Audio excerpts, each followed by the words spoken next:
Sedangkan di lantai 2 setelah Pak Didi lengah secara tiba-tiba, Udin pun langsung melumpuhkan Pak Didi menggunakan alat kejut listrik di bagian lehernya, teman-teman.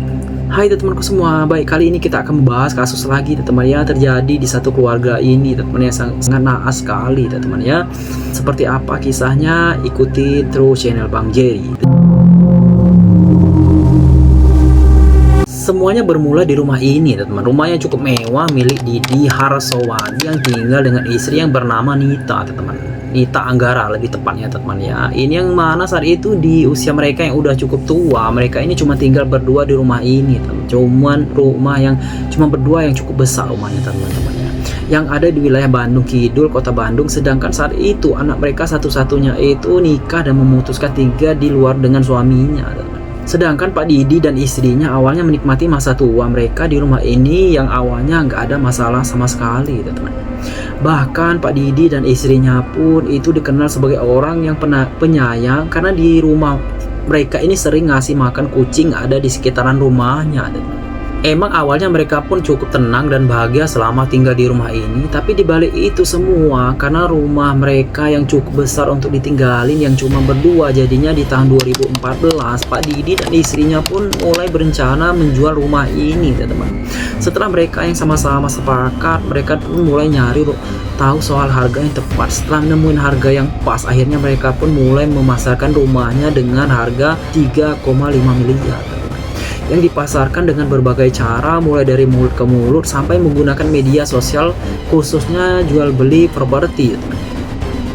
Jadinya beberapa calon pembeli pun mulai menghubungi untuk sekedar nanya kondisi rumah dan harga, tapi awalnya belum ada yang calon pembeli yang benar-benar serius teman. Sampai datang ngecek rumahnya teman ya. Tapi karena beberapa bulan kemudian tiba-tiba ada salah satu calon pembeli yang bernama Raga yang hubungi Pak Didi yang saat dapat info dari kerabatnya soal rumah Pak Didi yang dijual teman ya. Karena tertarik, Raga pun sempat datang nemuin Pak Didi dan istrinya untuk melihat langsung rumah ini teman. Setelah benar-benar tertarik, mereka pun itu mulai ngobrol dan tawar-menawar, yang mana di situ Raga ini setuju akan membeli rumah ini teman. Tapi dengan cara kredit KPR yang melalui salah satu bank, karena kredit di bank wajib ada jaminan. Jadinya Raga pun minta sertifikat rumah Pak Didi ini yang dijadikan jaminan kreditnya teman.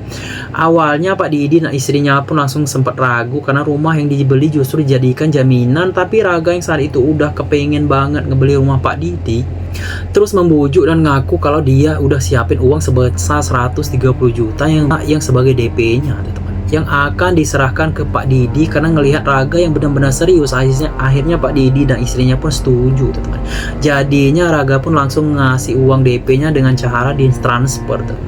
Setelah itu Pak Didi pun langsung ngasih sertifikat ke Raga. Setelah itu Raga pun mulai berusaha ngajukan kredit KPR dengan sertifikat rumah Pak Didi teman, yang dia jadikan jaminan teman ya. Sedangkan dibalik itu pihak keluarga dari Pak Didi yang tahu soal pembeli rumahnya yang akan beli dengan kredit justru menjadikan rumah Pak Didi yang sebagai jaminan teman. Pastinya mereka pun kaget karena Raga si calon pembelinya justru enggak ada jaminan apapun teman. Jadinya pihak keluarganya pun itu mulai ngingetin Pak Didi dan istrinya untuk berhenti teman ya. Karena kalau misalkan Raga ini enggak bisa nebus kreditnya, pastinya mereka yang akan dirugikan teman. Karena rumah mereka yang udah dijadikan jaminan di bank, karena ini Pak Didi dan istri yang sebenarnya yang udah ragu sejak awal, jadinya makin ragu lagi sama Raga teman. Sedangkan dibalik itu saat Raga yang berusaha mengajukan kredit KPR ke bank ternyata ditolak karena ada beberapa persyaratan yang nggak bisa dipenuhi teman. Karena gagal ngajukan kredit, sedangkan Raga ini udah berambisi ngebeli rumah Pak Didi, jadinya dia pun sempat berusaha minjam uang ke sana sini, tapi juga nggak membuahkan hasil apapun teman. Karena ini Raga pun akhirnya balik ke rumah Pak Didi untuk ngembaliin sertifikat rumah, yang mana di situ Pak Didi dan istrinya yang juga udah ragu itu juga sempat ngomong baik-baik soal mereka yang keberatan sertifikat rumahnya dijadikan jaminan teman. Jadi Pak Didi dan istrinya pun langsung ngebalikin uang DP-nya Raga dan ngebatalin ngejual rumahnya ke Raga teman. Yang mana ini pun ngebuat Raga ini kecewa, yang merasa gagal untuk bisa ngebeli rumah Pak Didi teman. Yang akhirnya karena ini dia pun sempat cerita ke salah satu teman, yang mana disitulah Raga dan temannya pun nemuin ide yang benar-benar gila dan nekat teman. sampai berujung menjadi kasus yang cukup seram soal apa yang terjadi di rumah ini. Oke teman, kita masuk cerita ending pada kasus kali ini teman. Let's go. Let's go! Jadi saat itu yang udah di bulan Maret tahun 2014, karena gagal ngebeli rumah Pak Didi, Raga pun sempat cerita dan curhat ke salah satu temannya yang bernama Weda teman. Terus setelah Weda ini tahu kalau Pak Didi yang udah lumayan tua, yang cuma tinggal berdua dengan istrinya di rumah mereka yang cukup besar, langsung ngelihat itu sebagai peluang, karena saat itu Weda ini emang sedang butuh uang teman, karena dia sedang terlilit utang sebesar 226 juta yang selalu didatangi debt collector teman. Karena itulah ngelihat rumah Pak Didi yang sebagai peluang, jadinya Weda pun langsung ngajak Raga untuk menghabisi Pak Didi dan istrinya di rumah mereka teman. Untuk merampas sertifikat rumah. Dengan ajakan ini Raga pun langsung setuju, jadinya mereka pun langsung merancang rencana dengan sematang mungkin teman. Karena mereka yang cuma berdua, jadinya Weda pun ngajak kolektor yang bernama Teguh Samsul untuk jadi eksekutor dengan janji imbalan 200 juta kalau semuanya berhasil. Samsul yang tergiur dengan uang sebesar itu langsung setuju. Terus besoknya Weda pun mempersiapkan semuanya dan juga nyari hotel yang gak jauh dari rumah Pak Didi teman. Setelah nemuin hotel yang pas yang ada di Jalan Cigara Bandung, mereka pun langsung ngumpul di hotel itu, yang mana disitulah rencana pun mereka dirancang teman. Mereka pun mulai bagi-bagi tugas untuk persiapan aksi, yang mana rencana aksi itu akan mereka lakukan menggunakan senpi. Jadinya Raga pun langsung nyuruh Weda untuk nyari atau beli senpi dengan dibekali uang sebesar 2,4 juta teman. Jadinya Weda pun langsung muter-muter di wilayah Bandung untuk nyari senpi karena sulit ditemukan. Jadinya Weda pun cuman beli alat setrum atau alat kejut listrik teman. Karena ini rencana pun itu mulai berubah menggunakan alat setrum. Terus setelah semuanya matang, besoknya di tanggal 2 April tahun 2014 mereka pun datang ke rumah Pak Didi menggunakan mobil Avanza Veloz milik Raga, di mana di situ Weda yang Samsul nyamar jadi tim survei teman ya. Tim survei dari bank untuk ngajuin kredit KPR, sedangkan Raga itu langsung menjelaskan kepada Pak Didi kalau dia udah berhasil ngajukan kredit ke salah satu bank dengan tanpa menggunakan sertifikat rumah teman. Pak Didi yang sebagai jaminannya. Karena ini Pak Didi pun setuju dan tanpa curiga sama sekali Pak Didi langsung mempersilahkan mereka masuk, di mana di situ Pak Didi pun sempat mendampingi mereka untuk melakukan survei di lantai 1 rumahnya teman. Setelah itu Weda dan Raga pun ngodein Samsul untuk ngebawa Pak Didi ke lantai 2 dan nyuruh Samsul menghabis si Pak Didi di lantai 2 menggunakan alat setrum teman. Sedangkan Weda dan Raga akan menanganin istri Pak Didi di lantai 1. Karena ini Samsul pun langsung ngajak Pak Didi ke lantai 2 yang seolah-olah kepentingan survei dan dokumentasi teman. Tapi setelah di lantai 2, Samsul ini tiba-tiba nggak berani dan nggak tega melancarkan aksinya teman. Tapi Samsul pun sempat pamit ke Pak Didi untuk ke kamar mandi yang ada di lantai 1, di mana di situ Samsul pun bingung untuk nyari cara atau alasan menggagalkan aksinya teman. Karena saat itu dia yang masih belum siap. Di tengah-tengah kebingungan, Samsul pun langsung merendamkan alat setrumnya ke bak mandi supaya rusak teman. Dengan harapan aksi mereka ditunda karena saat itu dia yang masih belum siap teman. Setelah itu karena terlalu lama menjalankan aksinya, jadinya Weda yang ragu pun memanggil Samsul yang saat itu sedang ada di kamar mandi, dan mereka pun langsung menuju ke lantai 2 di mana Pak Didi masih ada di sana. Tapi di situ Samsul merasa nggak punya pilihan, terpaksa memberanikan diri mendekati Pak Didi untuk berusaha nyetrum Pak Didi teman. Tapi sebelum melancarkan aksinya, tiba-tiba alat setrum pun konslet pas dipencet, yang sempat ngeluarin suara ledakan kecil, yang mana ini pun sempat ngebuat semuanya kaget. Termasuk Pak Didi yang langsung nanya ada apa. Tapi Samsul pun beralasan kalau alat yang dia pegang itu alamin konslet teman, karena nggak sengaja kena air pas dia ke kamar mandi tadi teman. Dimana di situ Pak Didi pun nggak curiga sebenarnya alat itu akan digunakan untuk melumpuhkan dia teman. Singkat cerita, karena alatnya rusak, akhirnya mereka pun sempat ngebatalin rencana yang intinya di hari itu rencana mereka pun gagal teman. Tapi menurut Weda dan Raga ini masih untung karena Pak Didi yang istrinya masih belum curiga dan yang masih percaya kalau mereka yang sebagai tim survei dari bank teman. Setelah kejadian itu, mereka pun bertiga pun seolah-olah udah nyelesai melakukan surveinya dan langsung pamit dan langsung balik ke hotel yang dimana di sana Weda Raga pun itu marah kecewa dengan Samsul yang dianggap sebagai penyebab kegagalan mereka, teman. Karena nggak kuat, Samsul pun akhirnya sempat ngakuin kalau dia nggak sanggup melakukan itu semua, teman. Tapi sebagai gantinya mereka pun maksa dan nyuruh Samsul ini untuk cari eksekutor lain yang siap berani melakukan aksinya, teman. Karena ini Samsul pun langsung berusaha menghubungi beberapa temannya untuk dijadikan eksekutor, sedangkan Weda dan Raga berusaha ngumpulin uang untuk biaya operasional termasuk untuk beli beberapa peralatan lain, teman. Karena uang mereka yang udah menipis, akhirnya Raga pun menjual HP BlackBerry-nya kalau nggak salah kurang lebih 5 jutaan, teman ya. Dari uang ini mereka pun langsung beli pisau dapur sangkur dan juga menggantikan alat setrumnya dengan yang baru, teman. Sedangkan Samsul saat itu udah menghubungi kedua temannya yang bernama Udin Botak dan Epong yang sebagai tukang parkir di wilayah Monas Jakarta untuk menjadi eksekutor, teman. Dengan menjanjikan bayaran masing-masing 200 juta kalau mereka berhasil melancarkan aksinya, teman. Dengan tawaran itu, kedua temannya yang tergiur dengan uang sebesar itu ya langsung setuju, dan akhirnya Samsul pun nyuruh kedua temannya datang untuk mereka semua mengumpul di salah satu hotel yang ada di Jalan Cigara, Kota Bandung, teman. Setelah Samsul ini ngenalin kedua temannya ke Weda dan Raga, mereka pun langsung merancang dan mulai bagi-bagi tugas, di mana di situ Udin Botak dan Epong lah yang akan ditugaskan menjadi eksekutor.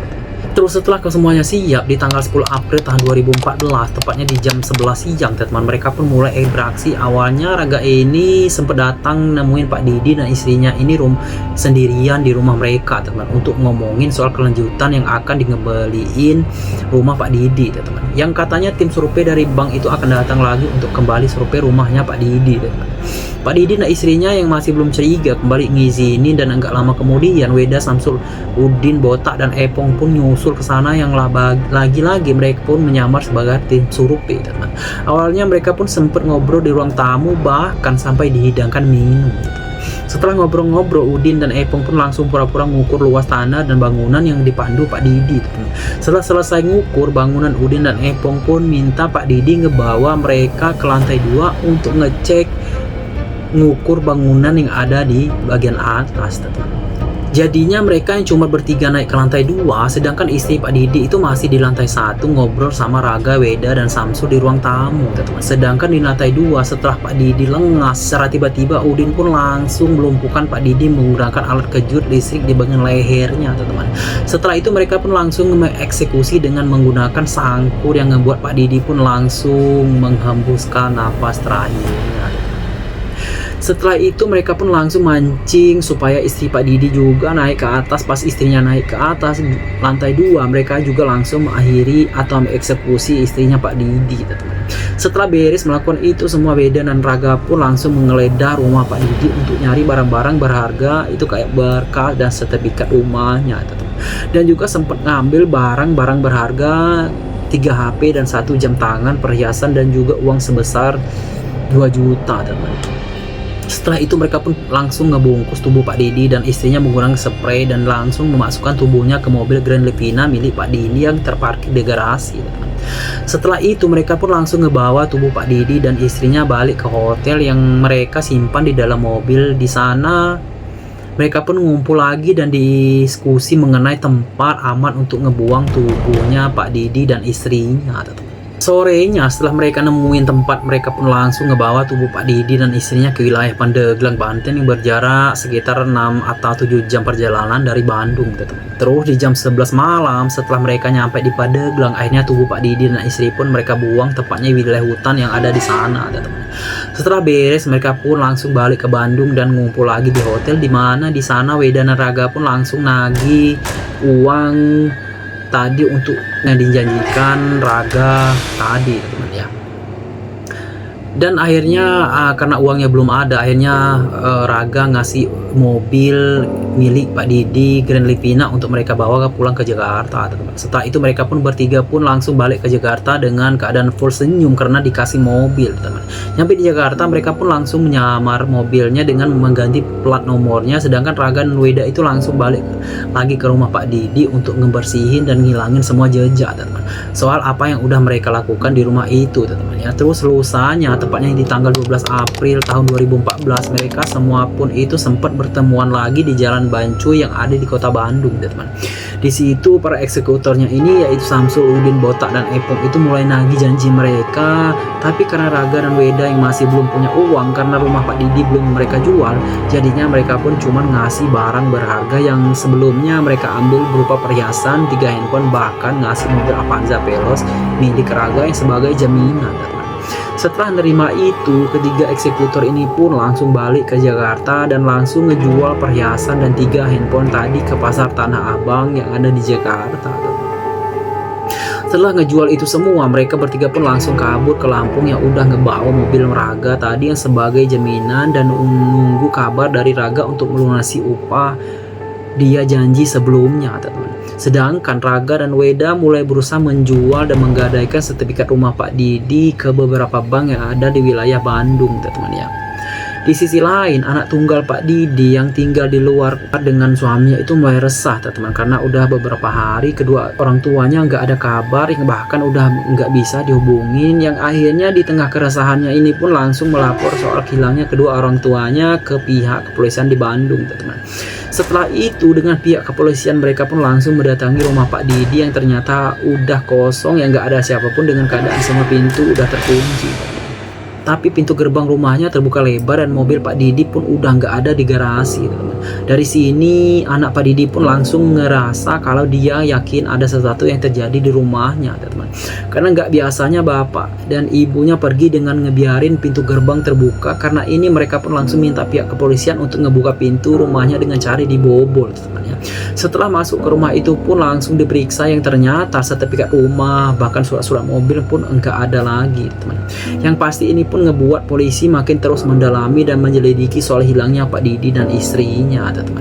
Kali itu di hari yang sama, warga di wilayah Pandeglang itu mulai dihebohkan soal temuan tubuh yang terbungkus kain spray di hutan Pandeglang, yang mana pihak kepolisian di sana juga langsung menangani temuan ini dan kabar ini pun langsung tersebar. Terus berkat kerjasama antara koordinasi pihak kepolisian di wilayah Bandung dan Pandeglang, akhirnya kedua tubuh itu pun berhasil diidentifikasi, yang mana ini pun ngebuat anak tunggal Pak Didi kaget, teman. Setelah kedua orang tuanya berhasil ditemukan dengan keadaan mengenaskan, karena ini pihak kepolisian di Bandung pun terus melakukan penyelidikan di rumah Pak Didi, teman. Tapi karena saat itu pihak keluarga yang tahu kalau Pak Didi emang berencana mau ngejual rumahnya, apalagi keluarga juga sempat curiga ke salah satu calon pembeli rumah yang sempat ngebawa sertifikat rumahnya Pak Didi untuk dijadikan jaminan kredit, teman. Ini pun ngebuat mereka curiga dengan sosok calon pembeli yang awalnya nggak ada yang tahu itu siapa, tapi karena mereka juga tahu kalau calon pembeli itu sempat ngasih uang muka ke Pak Didi sebesar 130 juta ke Pak Didi melalui transfer, teman. Jadi pihak kepolisian pun langsung melacak identitas melalui transfer itu, yang mana dari situlah nama dan identitas pun berhasil ditemukan, yaitu si Raga tadi, teman. Karena ini polisi pun langsung mendatangi alamat Raga di Bandung, yang mana ini pun ngebuat Raga kaget, teman, dan pastinya panik saat didatangi polisi, yang mana saat itu dia pun langsung dibawa untuk diperiksa dan pastinya diinterogasi kayak biasa, teman. Karena kebohongannya nggak akan bertahan lama diintegrasi, akhirnya nggak butuh waktu lama dia pun nyerah dan mengakui semuanya, termasuk Weda dan para teman-teman eksekutornya, teman, yang udah ngebantuin dia yang melakukan aksi. Dari sini enggak lama kemudian para eksekutornya juga, yaitu Samsul, Udin, Botak, dan Epong juga berhasil ditangkap dalam pelariannya ke Lampung, teman. Karena tahu mereka yang sudah ketangkap, Weda pun mulai panik dan langsung berusaha melarikan diri keluar kota, teman. Tapi belum jauh kabur, akhirnya Weda pun berhasil ditangkap di wilayah perbatasan Garut, Tasikmalaya, teman.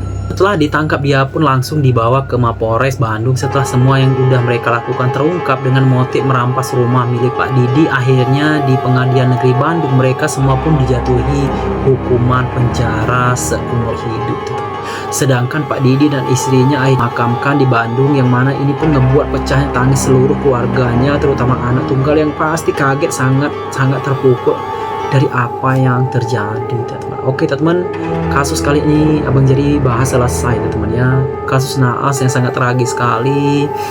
Mungkin Pak Didi atau istrinya ini mau menghabiskan masa tua yang bahagia, di luar kendali mereka hal naas terjadi di mereka, teman. Oke teman-teman, mungkin cukup kita bahas kasus ini. Semoga ada manfaat baik yang bisa dipetik teman-teman, hal positif yang bisa dipetik dengan kasus Abang Jerry kali ini. Jangan lupa untuk like, comment, dan subscribe channel Bang Jerry. Yang sudah subscribe, Abang Jerry doakan semoga panjang umur, sehat selalu, dan dimurahkan rezekinya tentunya teman-teman. Sampai jumpa teman-teman semua di konten Abang Jerry selanjutnya teman-teman.